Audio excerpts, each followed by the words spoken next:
जय हो भोजपुरिया समाज। जी हाँ, तो आज आप लोग के बीच भोजपुरी के पावर स्टार पवन सिंह जी से जुड़ल नया एवं तरोताजा रिपोर्ट यानी बड़ी खबर लेके बनी, जो उनकी अयोध्या में श्री राम मंदिर निर्माण पर पवन सिंह के भी गीत आयल बजे में कल अक्षरा सिंह के भी गीत आयल, तो उनके दर्शक लोग खूब प्यार से मिले। जो उनकी अभी कल उहे माहौल व उहे लहर बजे उनकी 400 वर्षों बाद श्री राम मंदिर के निवास पर कोनो निर्णय भइल बा। उ निर्णय पर पवन सिंह खुश हो गए और उनके सबसे सुप्रसिद्ध गीतकार यानी हमारे विधायक जी विनय बिहारी जी के लिखल गीत आ रहा बा बहुत जल्द। जी हाँ, आपसे गीतकार संगीतकार के भी रिपोर्ट बताएं और गाना के फर्स्ट लुक कब आई और गाना कबले आ सकता इहो रिपोर्ट आपसे डिटेल से बताएं। बस आप वीडियो के अंत तक देखी।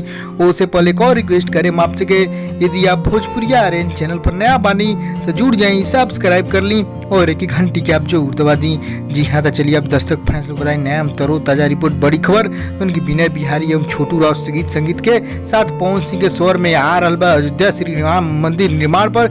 जी हाँ, तो एगो गीत अयोध्या पर आयल है पिछला सेशन में, उनकी विनय बिहारी जी द्वारा ही लिखल है जो अयोध्या में श्री राम मंदिर बनेगा। आपसे पता बा सुन लोगे ओके खूब पैसे अब कहल जाओ अयोध्या में श्री राम मंदिर निर्माण पर सारा फैंस लोग खुश बजे में पवन सिंह आज फर्स्ट लुक जारी हो। जी हाँ, ये बड़ी खबर आज ही फर्स्ट लुक जारी जो आज आपसे रिपोर्ट बता रही 2 अगस्त या 2 अगस्त का आज ही फर्स्ट लुक जारी म्यूजिक टीम खुलासा कैले बा और कहल गीत संगीत जी आपसे के बीच 1 से 2 दिन यानी आज ही कल में रिलीज भी हुई। जी हाँ, कहल रिकॉर्डिंग भी संपूर्ण हो गई बा पूरा हो गई। विनय बिहारी जी गीत गाने जो विधायक भी बने और विनय बिहारी का ही सुप्रसिद्ध गीतकार है जो पवन सिंह के साथ कई बड़ा प्रोजेक्ट पर काम कर बड़ा गीत परफॉर्मेंस लेके आए, काफी सुपरहिट गीत चला।